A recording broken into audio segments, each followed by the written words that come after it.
اعوذ باللہ من الشیطان الرجیم بسم اللہ الرحمن الرحیم۔ جزیرہ خضرہ کے زیر عنوان مومنین کے ذہنوں میں آنے والے سوالات اور ان کے جوابات ہدیہ خدمت ہیں۔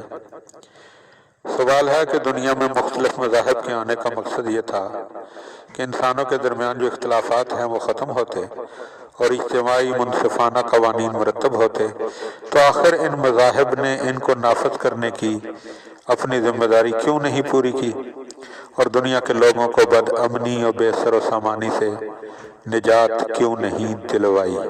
جواب: معاشرہ انسانی میں عدل و انصاف رائج ہونے کے دو مرحلے ہیں۔ اول تو چاہیے کہ منصفانہ اور اعلیٰ قوانین ایک دانا قانون وضع کرنے والے کے ہاتھوں مرتب ہوں اور دنیا میں پیش ہوں۔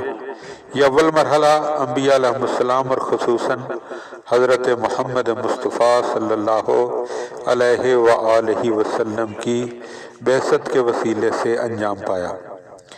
دوسرا یہ کہ ان قوانین کے نافذ ہونے کا مرحلہ جب آتا ہے جب دو شرطیں پوری ہوں تاکہ افراد بشر میں یہ اعلیٰ منصفانہ قوانین نافذ ہو سکیں۔ پہلی شرط یہ ہے کہ افراد بشر کی فکری اور ذہنی ارتقاء اس حد تک فت ہو چکی ہو کہ وہ ان قوانین کو سمجھیں بھی اور ان کو قبول بھی کریں۔ اور دوسری شرط یہ ہے کہ ایک دانا و قوی اور با اثر اور غلطیوں سے پاک ان قوانین کو نافذ کرنے والا لوگوں میں موجود ہونا چاہیے تاکہ وہ بھرپور اختیار کے ساتھ ان قوانین الہی کو ساری دنیا میں نافذ کرے اور یہ مرحلہ مکمل ہو۔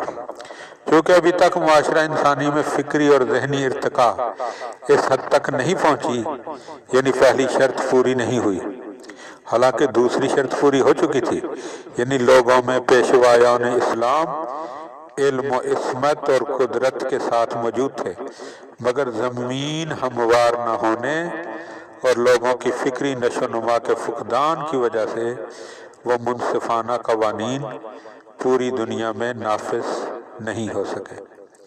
دعا ہے کہ خداوند عالم وہ وقت جلد لائے کہ لوگوں کی فکری نشو و نما جو ہے وہ مکمل ہو اور وہ منصفانہ قوانین جو حضرت اقدس نے معین فرمائے ہیں وہ دنیا میں رائج ہوں اور ایک عادلانہ اور الہی حکومت کا قیام ہو۔ اللہم صلی علی محمد و آل محمد وعجل فرج آل محمد۔